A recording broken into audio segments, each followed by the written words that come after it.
Philippine Coffee Expo 2025, and we're going to take you to whatever is happening here. So stay tuned.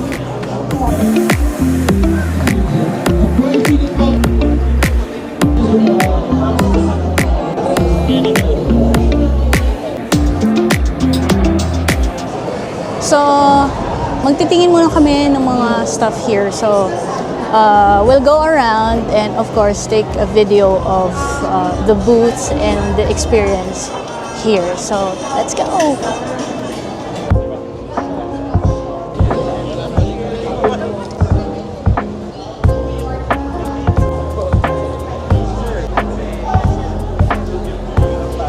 This is the third day already of the Coffee Expo, the Philippine Coffee Expo. So medyo siguro kakonti na yung tao or mas marami.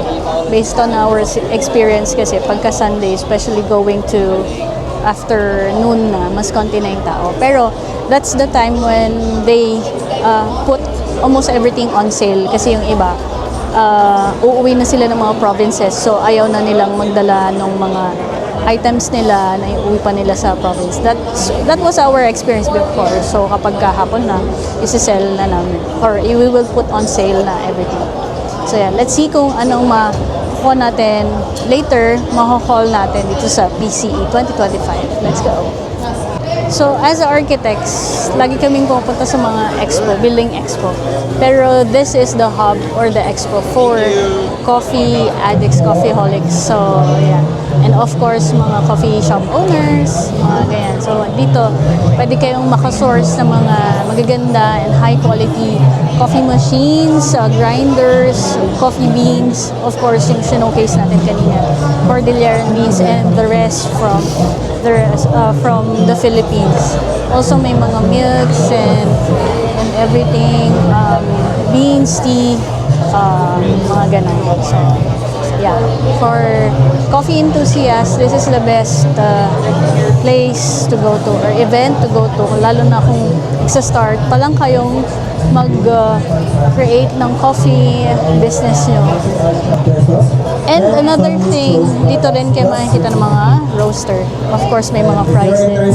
So yung iba dito mga special roaster like this one, I'll show you.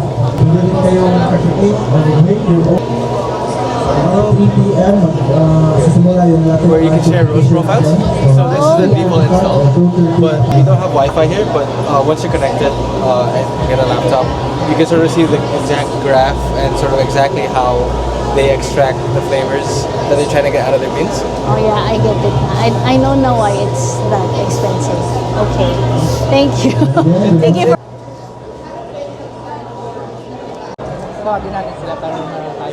So based on our observation, mas konti yung exhibitors today kasi baka nga dahil expensive or pricey. But ayun, check natin pa rin yung iba. Pinita mo ate. This will have 3 days map ube latte and then cafe latte. So, try ko yung ube. Yes. Dapat masarap to ate. This is from Artisanal ma'am. Best choice artisanal. Artisanal. We'll give you the pocket folder of our Oh, okay. Meron na ata. Price list. Ano wala. Sige, try ko. Thank you! Mabubusog ka sa drinks dito. Kaya, ewan ko na lang. Kung uhaw na uhaw ka, just go and visit Philippine Coffee Expo. Yearly naman pa. Thick siya for me. Maube naman. Matamis, but hindi talaga ako masyadong matamis. Even when I drink coffee, walang sugar. So like I mentioned, hindi iba-iba talaga yung mga nag-join sa PCE. So like this one, this is the Bangsamoro Agri Enterprise Group. They're from the south, kaya nagdala din sila ng mga beans nila. So yeah, hinaantok na ata yung kasama ko.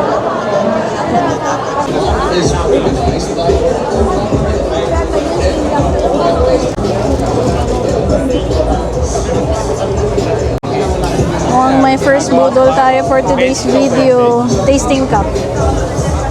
Pwede. Ito parang komandante. First budol. More Are on you? balance siya. Tasting cup. Magkano to ate? Pero yung grinds naman, Kasi magiging 630 na siya. adjustment Nakasale. around 100 lang ganyan. So, nabudol tayo mga Adjustment bi. mo, kano yung driver ng ito na. Tasting cup, kunyari, ginagamit 5 to natin 4 to mo, yan, from kapag zero. gusto kang When you say tikim-tikman. zero, sarado na yung burr mo, hindi na gumagalaw. Pwede pong mag-ruleta din, ma'am. Yes. Like, Okay, sige, go! ano pong gagawin ko? Isi-spin ko po. Dito po magsispin. Natin. Pwede po mag-ano tayo? Yeah! Last ko na lang daw yung tote bag sa... Kailangan! Oh! Ang tatlong spin na yan ha. Kailangan meron talaga ako makuha. Hindi, malas talaga ako sa raffle or... Ayan! May ball pen! Pwede na yan.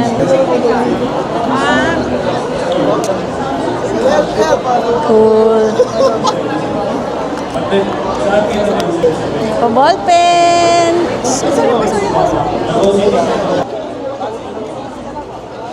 Okay, so nandito tayo ngayon sa booth ni Monan. So, of course, titikim tayo ng mga masasarap talaga ang mga ni Monan. So, to water down. Buy one, get.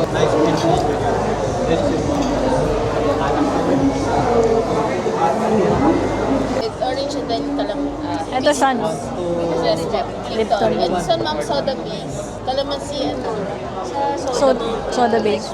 Soda water. Yes, ito ma'am. Soda riser lang po yung gamit namin. Yes po. Gumamit Yan sila po ng yung soda riser. nanalo po na. Ito.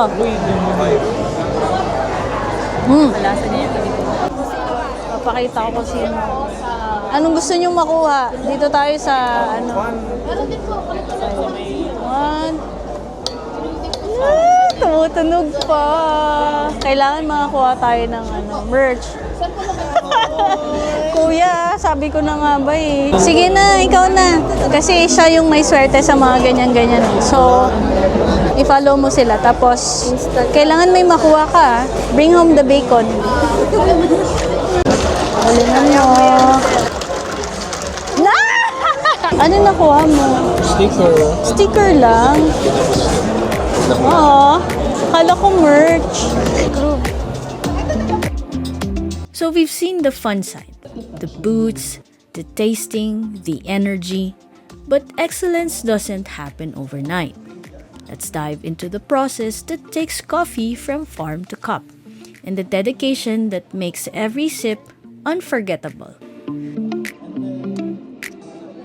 So stay tuned for part 2, subscribe, and don't miss it.